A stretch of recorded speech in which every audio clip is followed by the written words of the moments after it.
नमस्कार, SBT news में आपका स्वागत है। पेश है 6 अगस्त रविवार सुबह 11:15 बजे राजस्थान की बड़ी खबरें।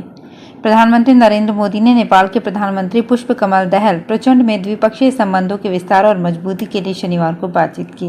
प्रधानमंत्री कार्यालय की एक विज्ञप्ति के अनुसार मोदी ने श्री प्रचंड से टेलीफोन पर हुई वार्ता में कहा कि भारत के पड़ोसी देशों को पहले प्राथमिकता दिए जाने की नीति के अनुसार नेपाल भारत का एक प्रमुख भागीदार है।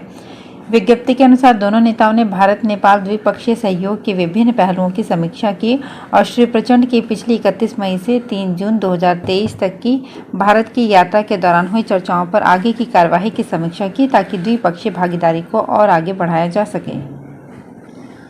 राजधानी जयपुर के हेरिटेज नगर निगम के मेयर मुनेश गुर्जर के पति सुशील गुर्जर की पट्टा रिश्वत कांड में एसीबी की ओर से की गई गिरफ्तारी के बाद अशोक गहलोत सरकार के कैबिनेट मंत्री प्रताप सिंह खाचरियावास ने बड़ा खुलासा किया है। खाचरियावास ने प्रेस कॉन्फ्रेंस करके कहा कि भ्रष्टाचार की वजह से गरीबों को लाभ पहुंचाने में व्यवधान हुआ है। खाचरियावास ने यहां तक कह डाला कि सीएम के रिश्तेदारों तक को पट्टे के लिए रिश्वत देनी पड़ी थी। राजस्थान में बीकाजी सोलंकी, संत ईश्वरदास और राम स्नेही संप्रदाय के संतों के पैनोरमा का निर्माण किया जाएगा। मुख्यमंत्री अशोक गहलोत ने पैनोरमा के लिए 10 करोड़ रुपए की वित्तीय स्वीकृति प्रदान की है। ये पैनोरमा भावी पीढ़ी के लिए प्रेरणा स्रोत साबित होंगे। सीएम गहलोत की स्वीकृति से पाली के देसुरी में बीकाजी सोलंकी एवं बाड़मेर के ज्वालिपा में ईश्वरदास का पैनोरमा बनेगा। इनमें 3-3 करोड़ रुपए की लागत आएगी। साथ ही भीलवाड़ा के शाहपुरा में 4 करोड़ रुपए की लागत से राम स्नेही संप्रदाय के संतों के पैनोरमा का निर्माण भी होगा।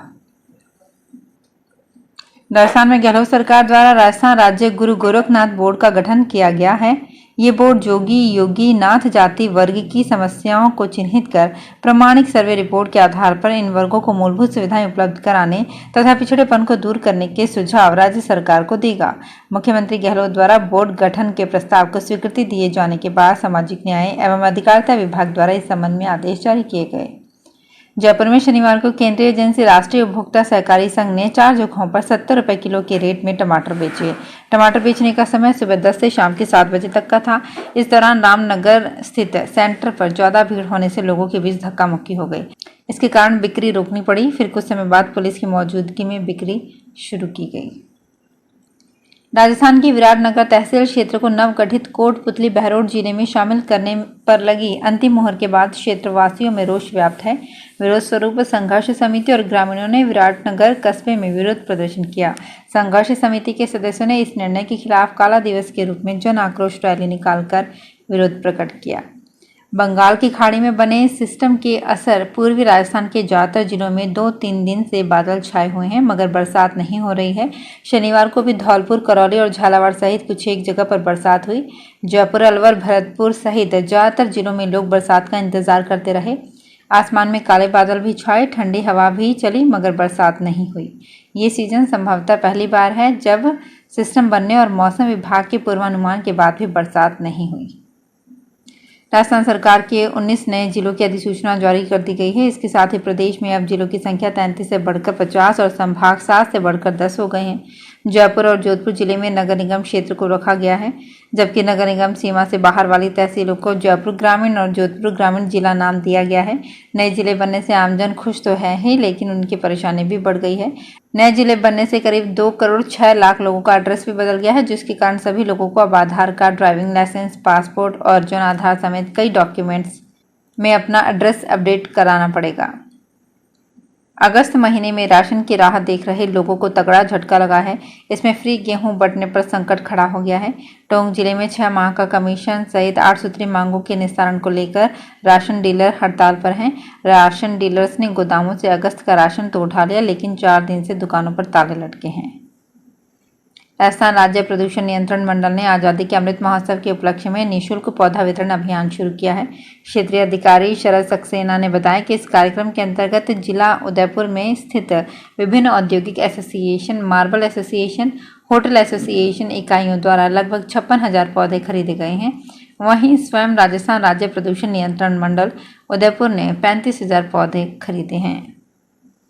देश के एनआईटी, ट्रिपल आईटी सहित 93 शीर्ष इंजीनियरिंग संस्थानों की जोसा काउंसलिंग के बाद खाली रही सीटों के लिए सीएसएबी द्वारा 2 स्पेशल राउंड काउंसलिंग 3 से 21 अगस्त के बीच हो रही है।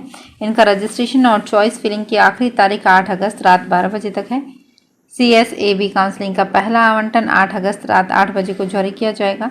एजुकेशन एक्सपर्ट अमिता आहूजा ने बताया कि CSAB वेबसाइट पर जारी की गई खाली सीट मैट्रिक्स के अनुसार NIT, IIIT सहित 93 कॉलेजों की कुल 11,295 सीटें खाली हैं, जिनमें 32 NIT की 4,406 सीटें खाली हैं।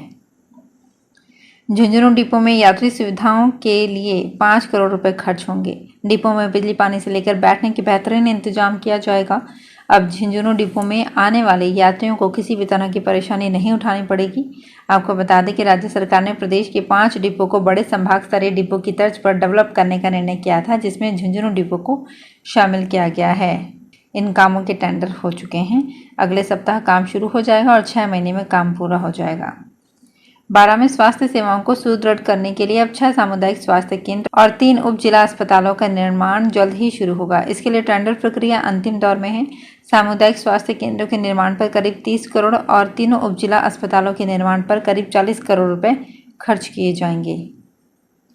झालावाड़ के डग कस्बे के शिव भक्त सेवा मंडल की ओर से कायावर्णेश्वर महादेव का जल लेकर महाकालेश्वर ज्योतिर्लिंग उज्जैन के लिए 201 कांवड़ यात्री रवाना हुए। इस दौरान डग में जगह जगह स्वागत किया गया। शिव भक्त सेवा मंडल के रोमेश व्यास ने बताया कि कस्बे से करीब ये 22वीं कांवड़ यात्रा का आयोजन किया जा रहा है।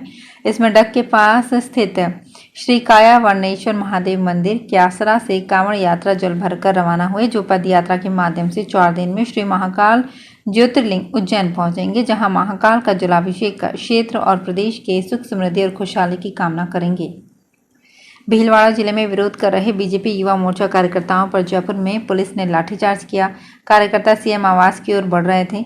बैरिकेड लगाकर कार्यकर्ताओं को रोकने की कोशिश की जा रही थी। कार्यकर्ता नहीं माने और बैरिकेड कूदने लगे। पुलिस ने लाठीचार्ज कर कार्यकर्ताओं को खदेड़ा। इस दौरान पुलिस ने युवा मोर्चा के अध्यक्ष अंकित चेची सहित कई कार्यकर्ताओं को हिरासत में ले लिया। तो फिलहाल इस बुलेटिन में इतना ही। फिर हाजिर होंगे कुछ और बड़ी खबरों के साथ।